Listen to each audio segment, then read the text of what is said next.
Tanny Cooks here, and today I'm going to show you how to make the most delicious candied bacon Brussels sprouts in your oven, roasted to perfection. So let's get to cooking.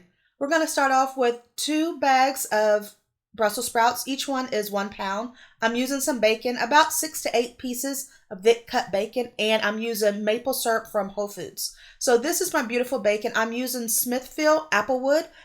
We want to render out the fat out of this bacon to use to season our Brussels sprouts. So we're going to bake this bacon in a 13 by 9 pan in the oven at 315 degrees for 15 to 20 minutes, but starting at 10 minutes, check it every few minutes to see how it's doing.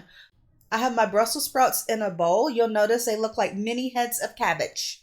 So cute and green, and it is very delicious if you prepare it the way that I'm going to show you. So to start off with, we're going to wash our vegetables, and of course we're going to use white vinegar in our water to wash it. You have no idea how many people touch these vegetables in the store or even on the farm before it makes it to the store. So be sure to clean your produce well before you eat it. After cleaning them in the water bath, I rinse them off and then dry them and put them on my cutting board so I can inspect every Brussels sprout.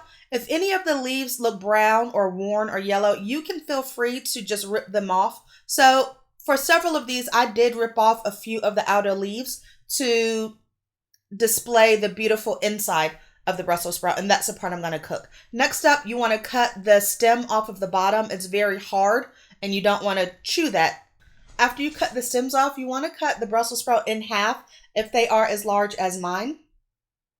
The cut side will create a surface that will be extremely caramelized when we cook it in the oven. So while I'm doing that with my Brussels sprouts, I checked my bacon and it is fully cooked after 20 minutes. You can see the fat that's rendered off. We are going to take our bacon out and set it to the side for later and keep the grease that rendered out in our pan. So you can also see the brown bits from the bacon in the pan. All of that is going to be added flavor to our Brussels sprouts dish. So that's why we're using a 13 by 9 pan instead of a sheet pan, so that we don't have to worry about spilling any of that beautiful bacon grease. So I'm just putting in my plain Brussels sprouts into my warm and greased bacon pan with the bacon grease, of course. And with a gloved hand, I'm being very careful not to burn myself with the hot pan, but I'm just rubbing the Brussels sprouts in the bacon fat. I want to make sure each piece of my Brussels sprout is covered with the fat so that it will have that seasoning when it cooks in the oven. Other seasonings I'm using include onion powder, garlic powder, seasoned salt, and black pepper. I'm just adding seasonings to cover the top and bottom. With the salt and pepper, I'm just adding a little bit, maybe a teaspoon. You can add the seasoning level to your choice, but I like to be reserved with the salt and pepper in the beginning because I can always add more at the end with no problem. So I'm tossing the Brussels sprouts in the seasoning and the bacon grease. And if you feel like you don't have enough bacon grease in your pan, you can feel free to add some additional oil. I'm using about a tablespoon of extra virgin olive oil just to make sure that there is enough fat in the pan. This is the reason why I use pork bacon instead of turkey bacon, because turkey bacon wouldn't render enough fat, if any. Okay, so the first step is we're going to roast these Brussels sprouts in the oven at 400 degrees for 25 minutes, and you want to try to make sure the cut side is down for most of them.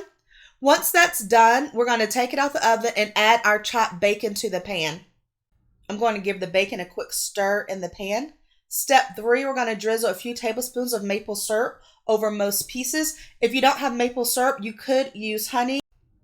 Step 4, we're going to roast this for another 10 minutes in the oven for a total cook time of 35 to 40 minutes. I didn't add the maple syrup in the beginning because I didn't want it to burn. But once it cooks for the total 35 to 40 minutes, look at how delicious it looks. It's glazed, it's caramelized on many pieces on that cut side, and it is absolutely delicious. You can taste it at this point to see if you feel like you need any more salt, pepper, onion powder, garlic powder, but mine came out just perfect. Thank you so much for watching this video. Please subscribe to my channel.